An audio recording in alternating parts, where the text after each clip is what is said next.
Hello, welcome to Knitting on the Lake. My name is Kelly and I'm your host. Thank you so much for joining today. Today I have a plan to share finished objects, recently finished objects, as well as some works in progress.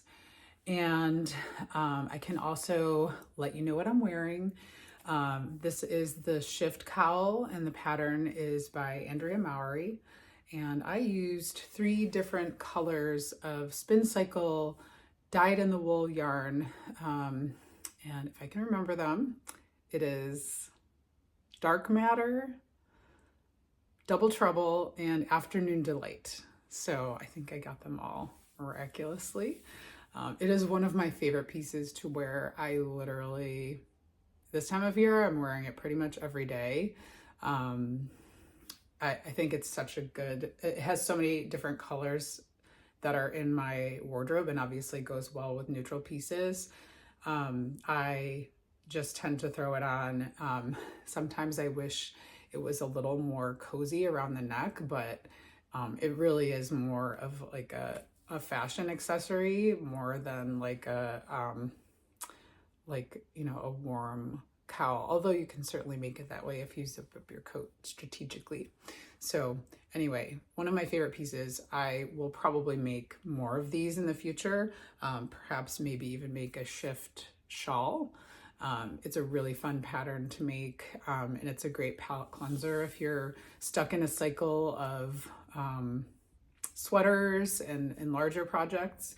It's not something you probably could knit in a day, but certainly in a few days or a week, you can have a great new accessory that makes you smile. So before we get going into the main event, I did want to just address and acknowledge something that I'm seeing in social media and the greater world in general, which is, I think it's pretty clear we're living in unprecedented times, and a lot of people are not okay. People are struggling for different reasons, be it financially, psychologically,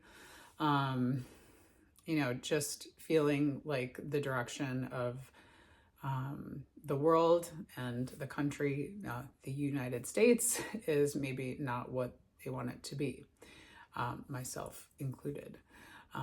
I don't want this to become a channel where I get into detail on that stuff, but I did want to address something that I saw recently that I just felt I needed to speak up about, which is shaming for engaging in your hobbies, because that is not okay. It's never okay. You have every right to indulge in your hobbies right now, be it knitting or something else. Not as only is it a right, it's just good for you. It's self-care. It is therapy.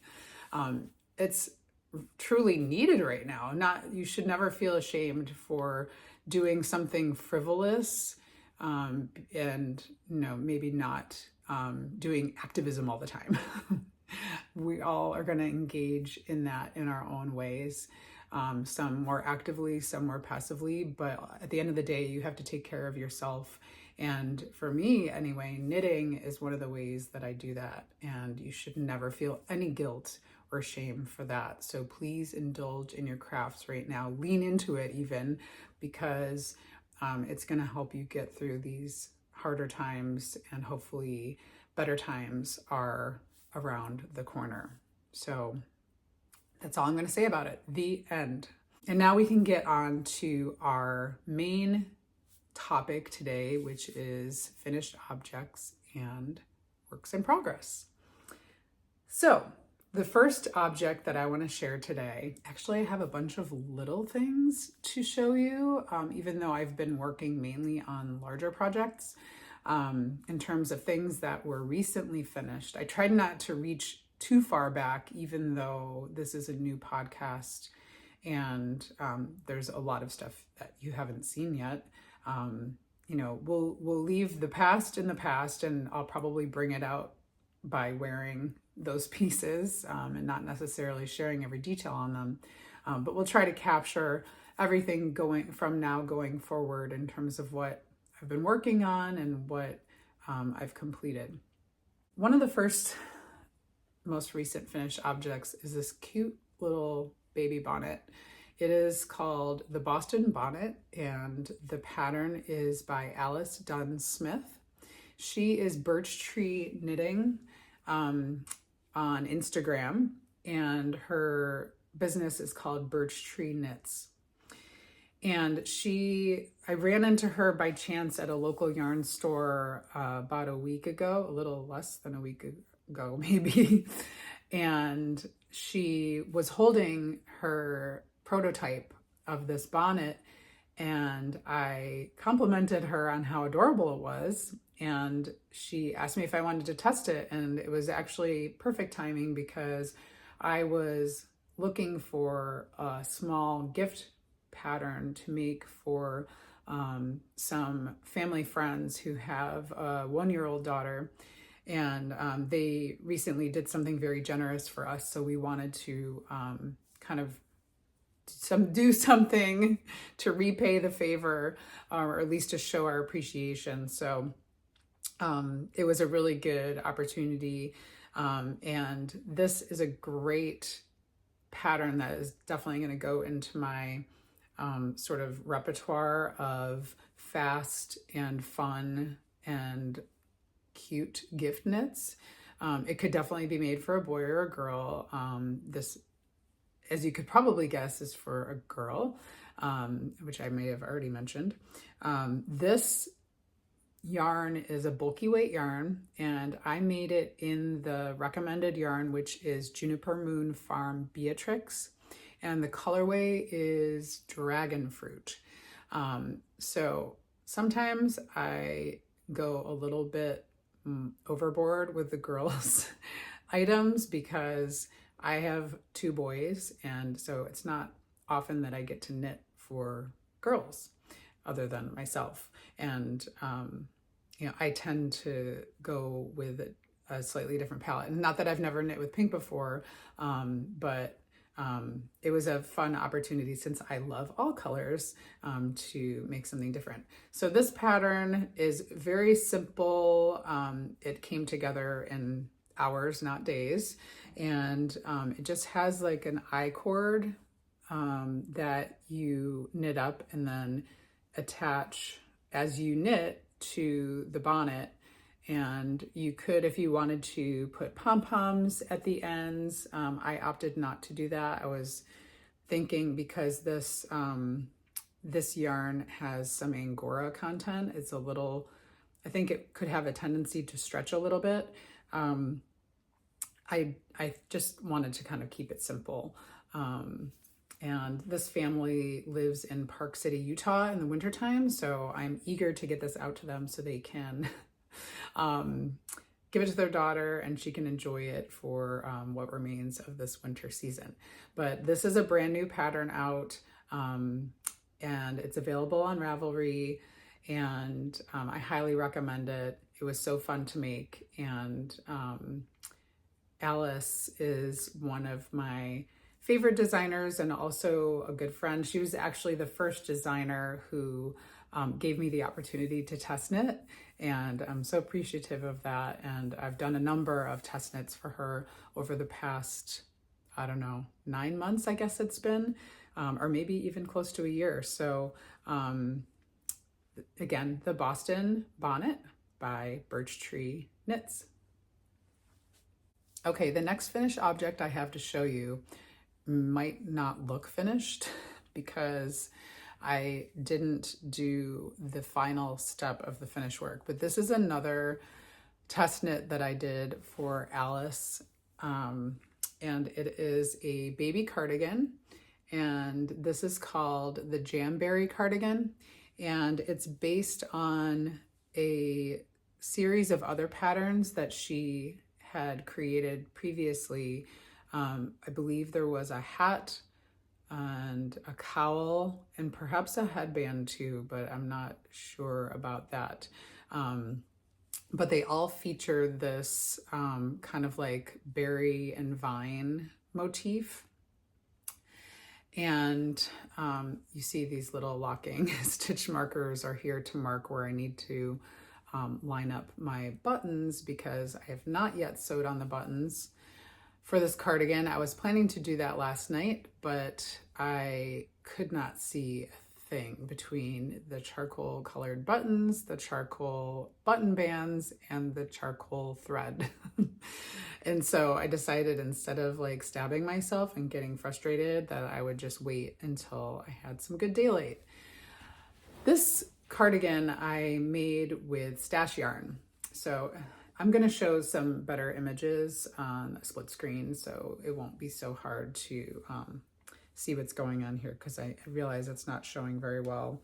I used mainly Malabrigo Rios remnants that I had left from other projects, and something that I felt was a little bit of a challenge that I took on with this one is making what could be kind of interpreted or perceived as a very feminine pattern, making it appropriate for a boy. Because this one I knit for my nephew, who is also about to turn 1, and he lives with my sister and her husband in New York City.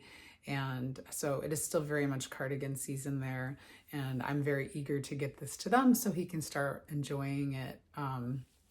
And, you know, I think this is also something that's going to have some staying power into the spring, as, you know, that lighter outer layer when, you know, it's a cool morning or evening.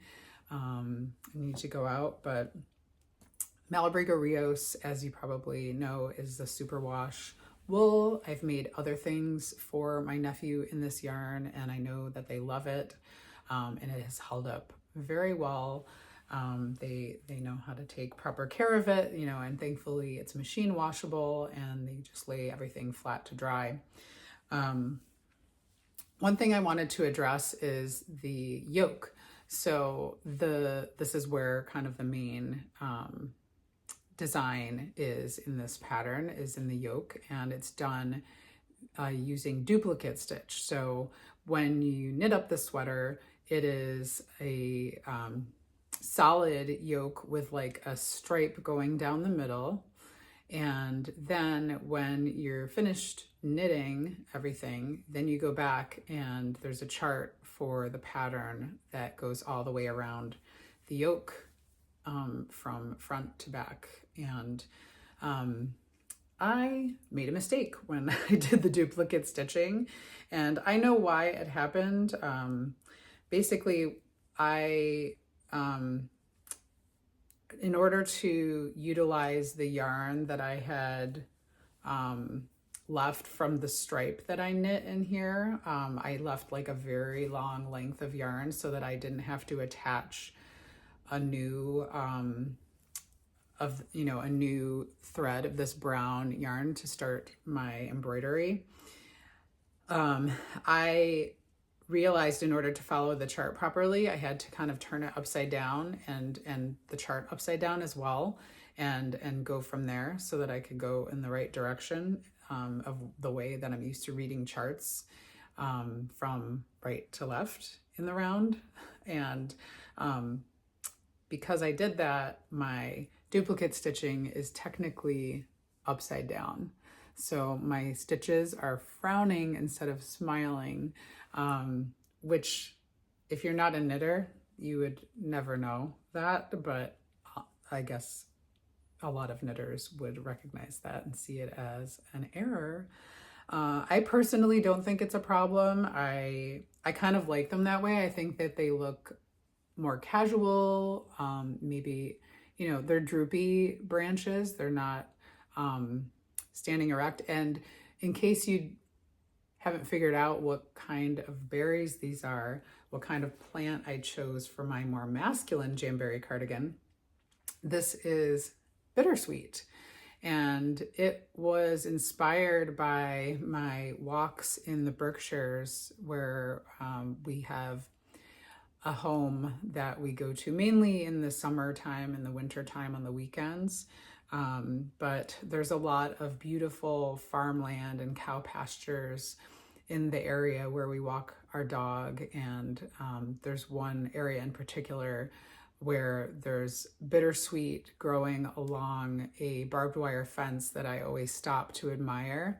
And so this really reminded me of that. And I thought it was a nice way to do something that wasn't overtly feminine, like, pink strawberries or, blueberries with green, that could go either way probably. But I really liked the juxtaposition of the orange berries with the teal. The teal is the color Bobby Blue from Malabrigo Rios. So I really like that combination here. The buttons that I'm using are going to match pretty much exactly match this charcoal gray color. Since there's multiple colors going on with this, I think it just makes sense to have the buttons blend versus contrast. And so I'm just so happy with how this turned out. Now, this pattern isn't yet published. It is going to be published soon, as of the time when I'm recording this anyway. I believe it is set to launch the first week of March, but obviously plans can change. And this is going to be available on Ravelry, just like all of Alice's other patterns. Again, it's Birch Tree Knits, Jamberry Cardigan, and it's my second finished object that I have to share today.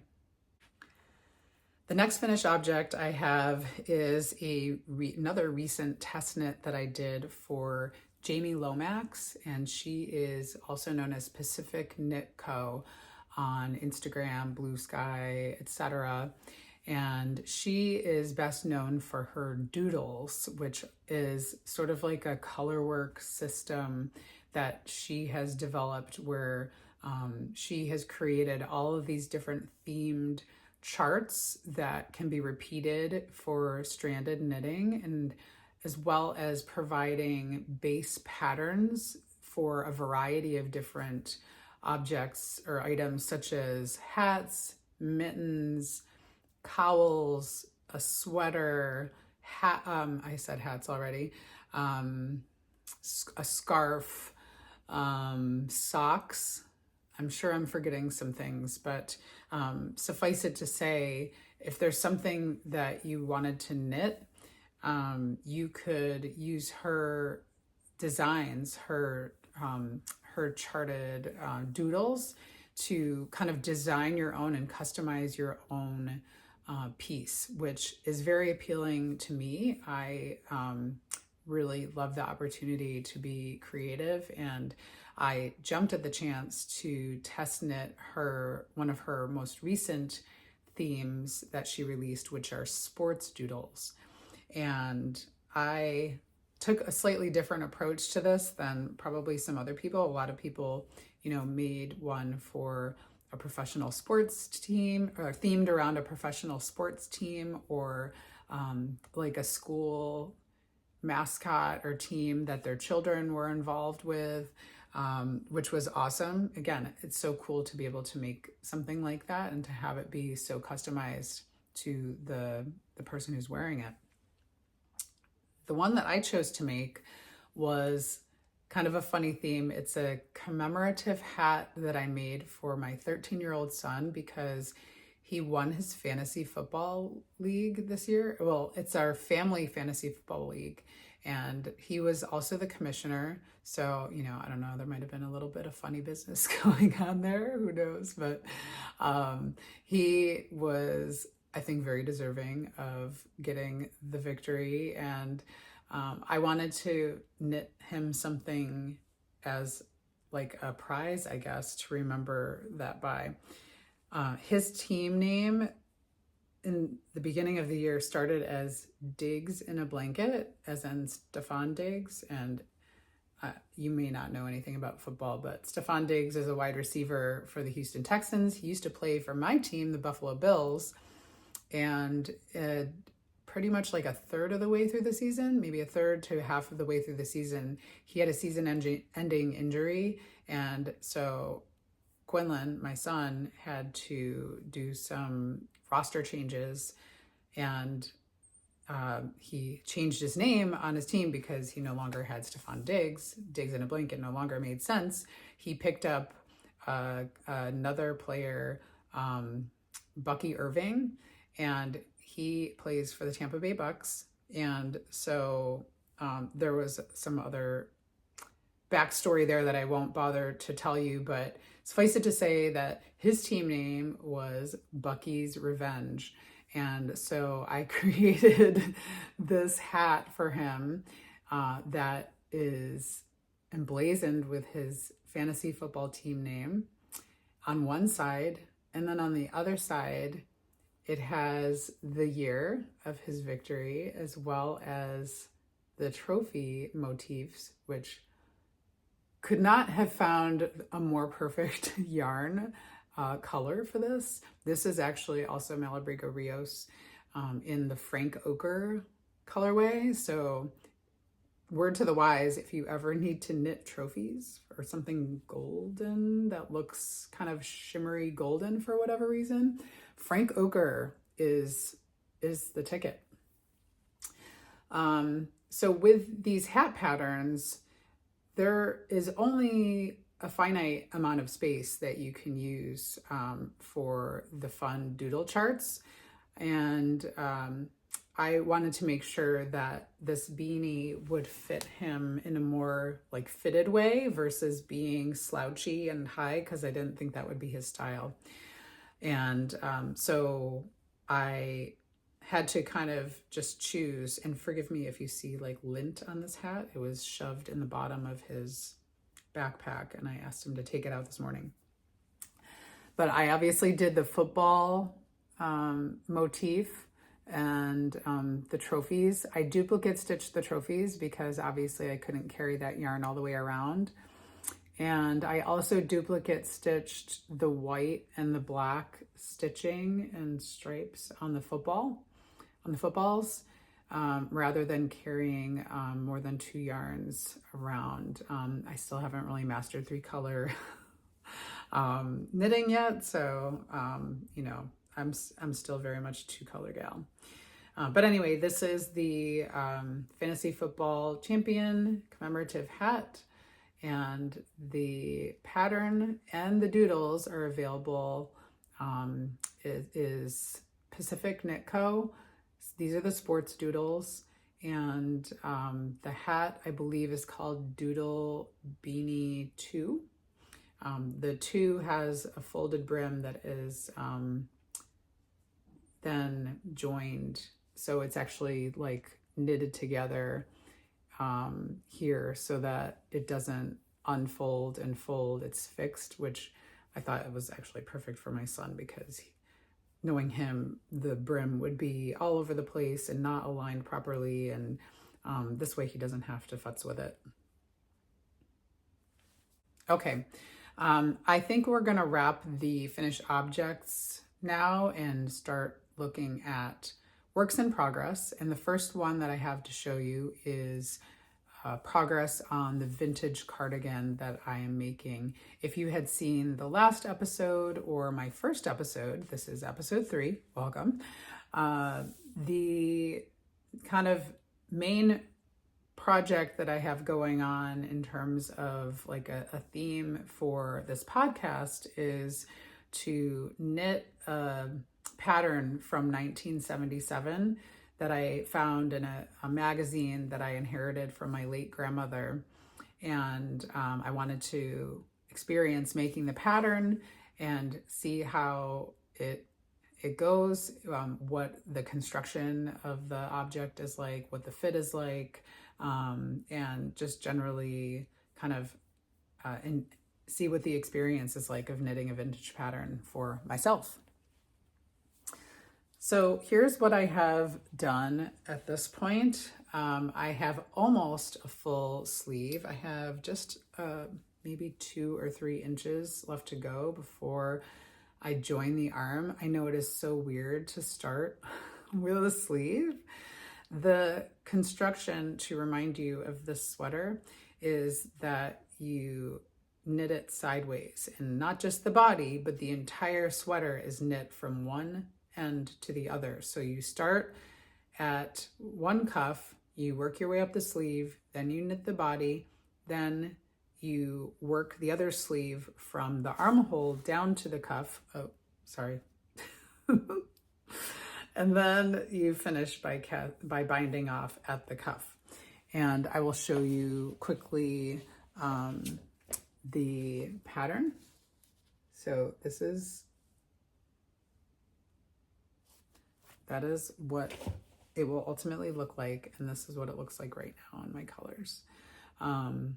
I am not super happy with the amount of contrast here. I think it's going to look different in the body where I have more of the lighter color that you can kind of see here. And I'm really not used to seeing color work in this weight of yarn. It's so bulky, and so it's like pixelated in a way. So it's something that I have to get used to. The other thing I would note is I think I really underestimated how heavy and thick this would be. You know, I'm knitting this as outerwear, as something to wear outdoors primarily. And that is for sure going to have to be the case because it is just thick and warm as all get out. So I am hoping that I can finish this in the season when I can still wear it, which is, you know, a little bit unknown in New England. The weather can change, then it can change back. Right now we're having a little bit of a warmth, so it's got me thinking about spring, although I'm sure we'll probably have a snowstorm within the next week, just to bring me right back to where we are, which is winter. But this is my progress on the vertical stripe cardigan, and I will be hoping by next time, next episode, this is probably the only work in progress that I'm going to share. I am not planning to share everything every single week, just because some things don't see a lot of progress when I'm working on multiple projects, as I always do. Certainly, you know, some things are advancing more than others. So, but since this is kicking off kind of with the impetus of knitting this, I want to make sure I continue to share my progress as well as hold myself accountable for continuing to work on it, since this is part of why you might be watching, I think, maybe. So anyway, not bad. I can say with the shorty needles, you know, it's a little bit fiddly with the bulky yarn, like it's a little awkward feeling, but it still knits up quickly because it's just such a thick yarn and such a bigger gauge. So I think once I am on the body and on my normal like circular needles working flat, I think it's going to go even faster. So that is the vertical stripe cardigan progress. The next work in progress I have to share is the Metamorphic by, the pattern is by Andrea Mowry. And forgive me because I forgot to turn it inside out, because the funny thing about this pattern is that you actually knit it inside out, because the right side of the pattern is actually the wrong side of stockinette. And so you could call it reverse stockinette, but actually if it was really reverse stockinette, you would have knit all purl stitches in the round, whereas this way you don't have to purl, you're just knitting every single round and then you turn it inside out. So this is my Metamorphic in progress. I will try to put up a split screen to show you. Actually, for this, I can just kind of show you the full length and what I have. This is getting there. I was actually really hoping to have this complete and wear it during this episode, but it just didn't happen. There's just too much going on this week, and it was even hard for me to find a time to film this. I have one sleeve complete, and I just have one more sleeve to go. So the way that this is knit, if you're not familiar, I know a lot of people have made this pattern over the past couple years. This is using the two different yarns from Spin Cycle. One is called Metamorphic, and it's 50% wool and 50% recycled wool. That is like from their like remnants, not remnants, but it's like waste basically from their spinning process of their other products. So it's a really great way where they're, you know, trying to recycle their waste into other products that are actually really, really beautiful and really usable. So the Metamorphic is this kind of marled color here in the ribbing. And then you alternate that with their dyed in the wool, which is the color changing yarn. And the colorway that I use, I can't remember the name. This is not named, the Metamorphic is not named, it has a number, but I will put that in the show notes for sure. The name of the dyed in the wool color, which is this color changing yarn you see every other row, it is called Happy Pill. And let me tell you that Happy Pill is living up to the name. I am so happy with the way that this is turning out. I love the way that the colors change. It reminds me a little bit like of a really dramatic sunset. The arms are interesting because once you finish, if you finish the body first and then do the sleeves like is sort of typical, you have to strategize around how you're going to manage the color changes because you're knitting the sleeves separately. And so, you know, the way that the colors change from one skein to the next is not necessarily consistent. And I'm not the kind of person that is so like I don't need the sleeves to match exactly, but I do want them to kind of have a similar look in a similar place where they're starting from and like flowing out of. I was kind of surprised that I didn't get back to one of the like warmer colors here, the oranger or like more yellow colors. I think on the other sleeve, I'm definitely going to, just looking at what I have left, but I had to do some fancy footwork with separating skeins and winding balls in a certain way to get to, you know, where I'm picking up the stitches for the sleeves and starting to knit them so that this part at least looks like the same type of transition on each side. That's really all I care about, is like having the smooth transitions. And then if this sleeve ends up looking a little different than the other, then whatever. But this started as a work in progress dating back to last fall. I think I began to knit this in November of last year, and I like dove into it. And in the course of a weekend, I had pretty much finished the yoke, and I realized I made a mistake. I somehow skipped over the slipped stitch detail on the arms, the shoulders and the arms, and I had and even the front of the sweater, and I had only done this one in the back. I don't know how I did it. I just misread the pattern.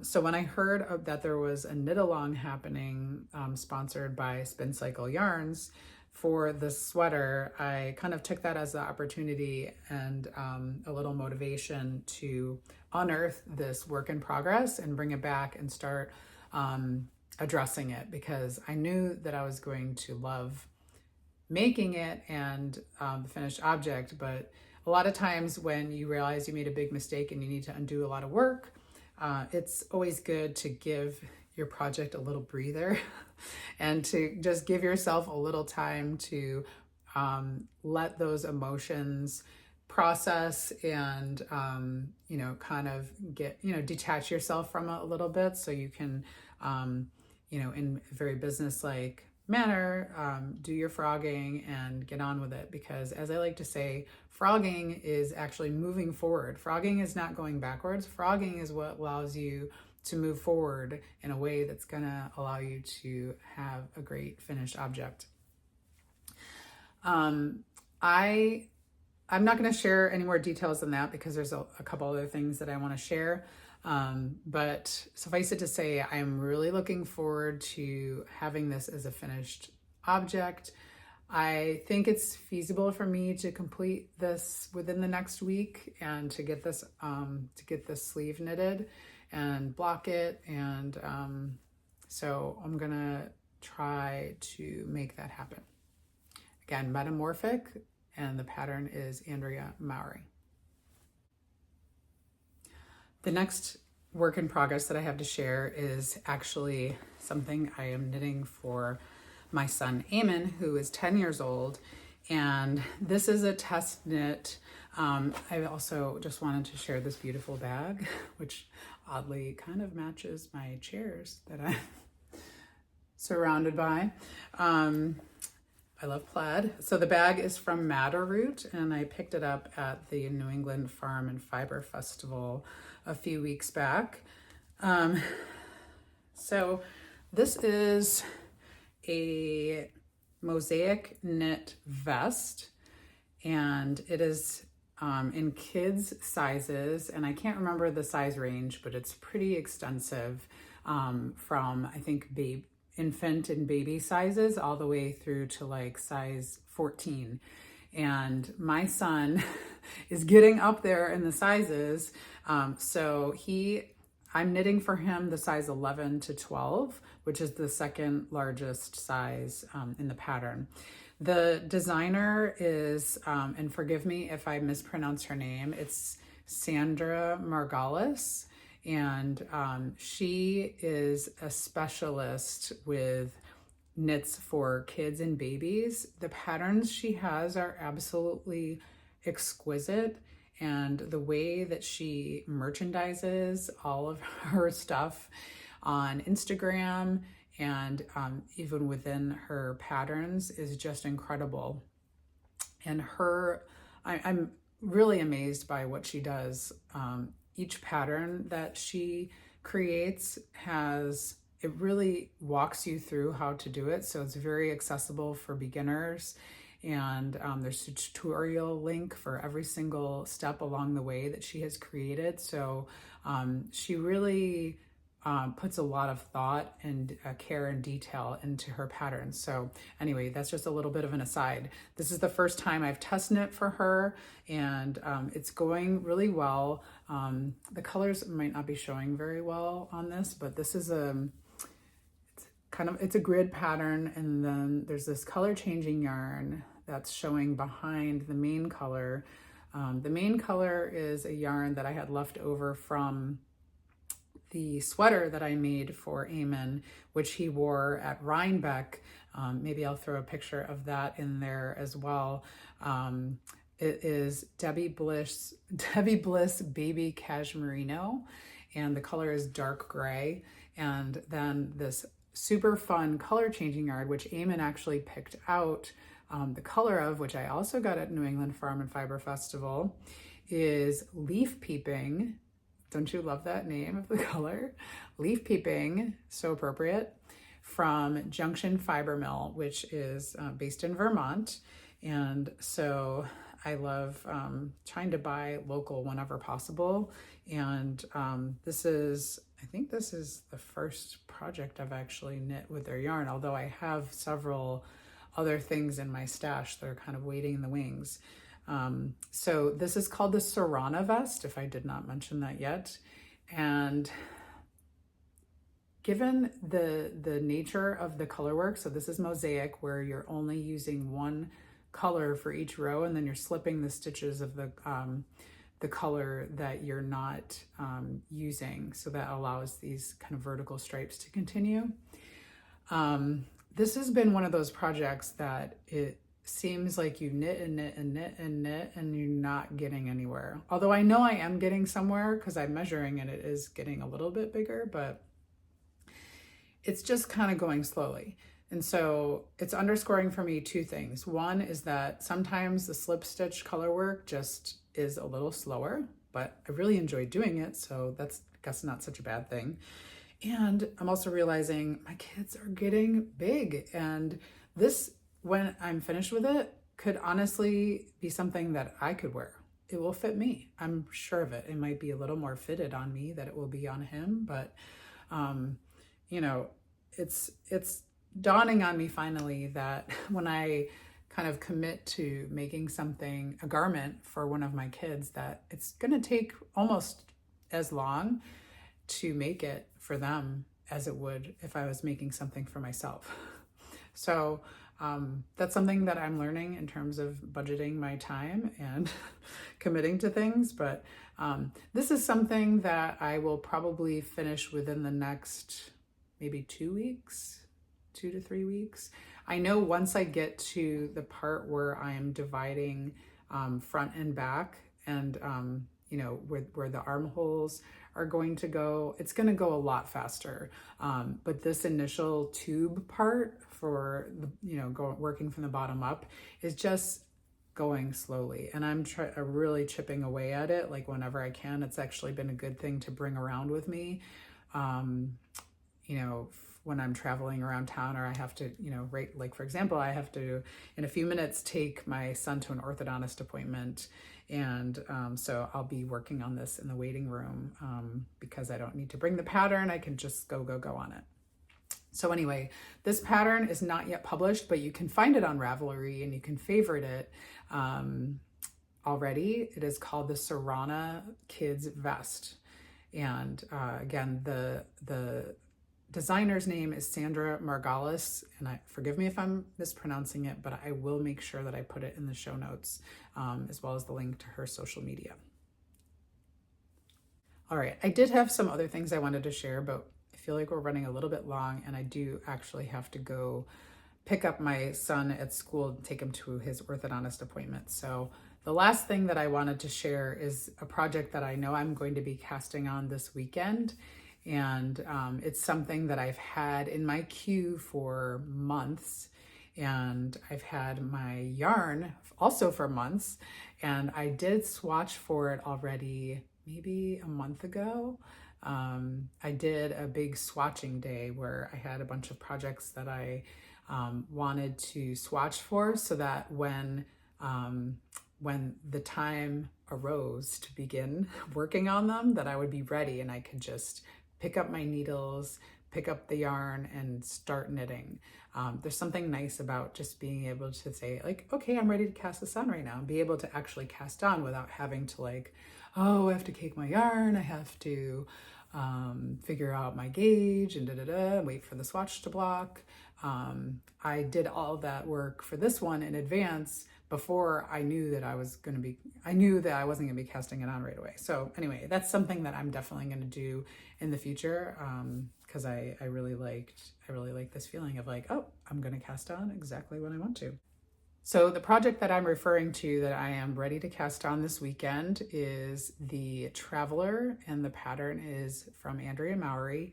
And this is a very popular pattern. You've probably seen it at some point.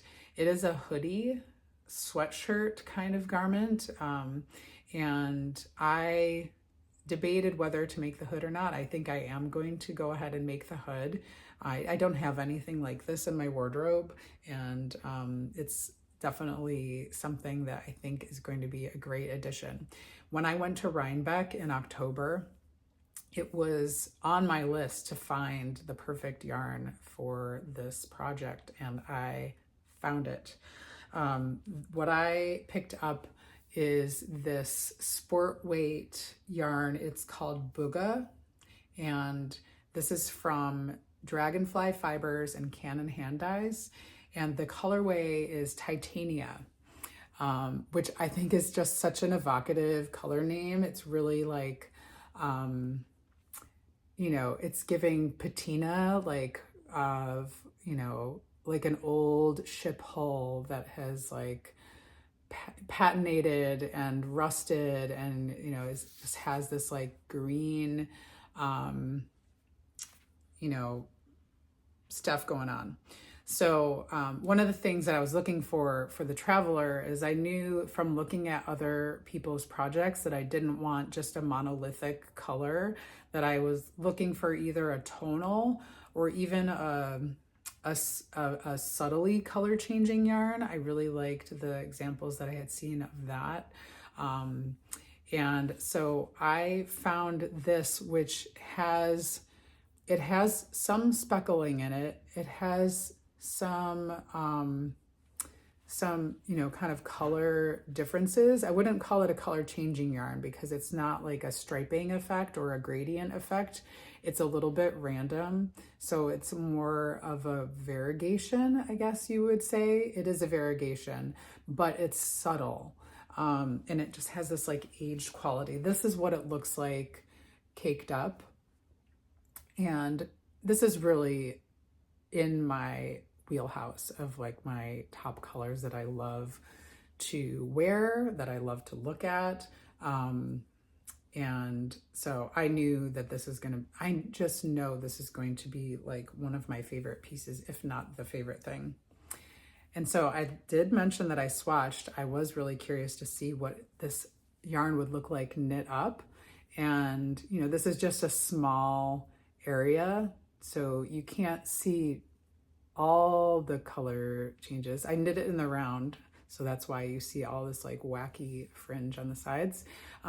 But there's some interesting stuff going on. There's some grays, there's some like, greens that are like a little bit more yellow or a little bit more of the like jade green, just really, really subtle changes and variegations, which I think is going to be so beautiful in the finished product because it's like this a horizontal rib type thing. I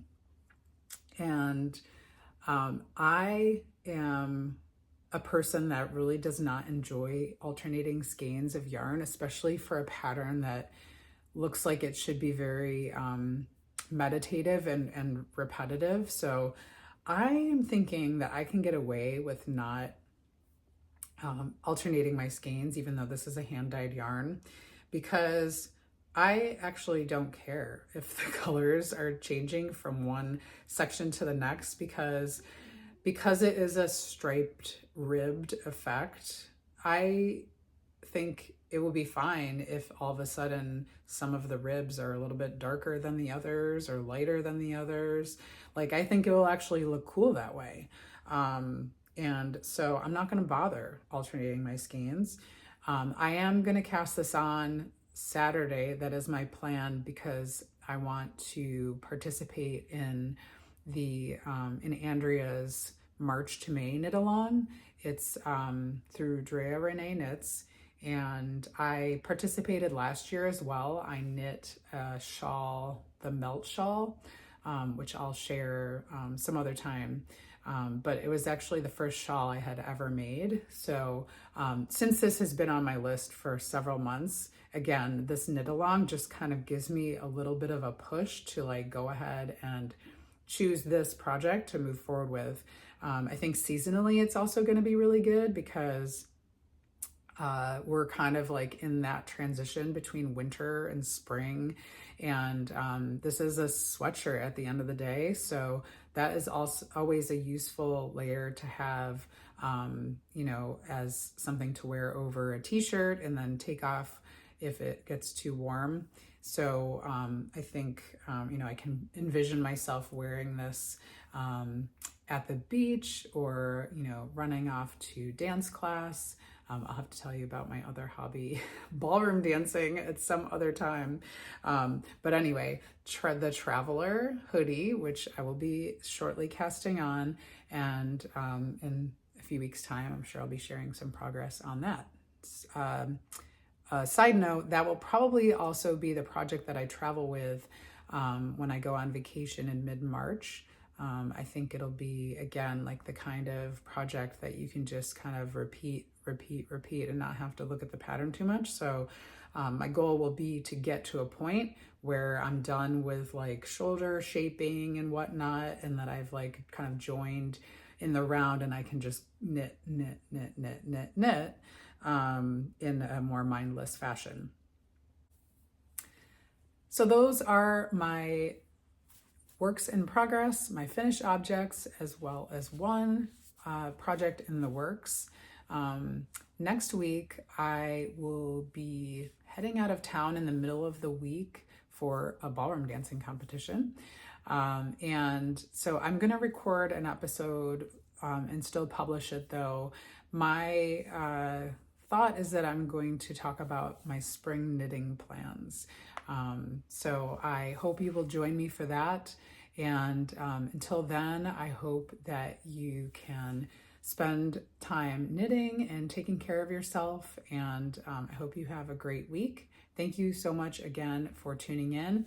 And if you liked what you saw and heard in this episode, I would love it if you would give it a like down below, as well as subscribe to my channel so that and sign up for notifications as well, so that you can be notified when I publish new content.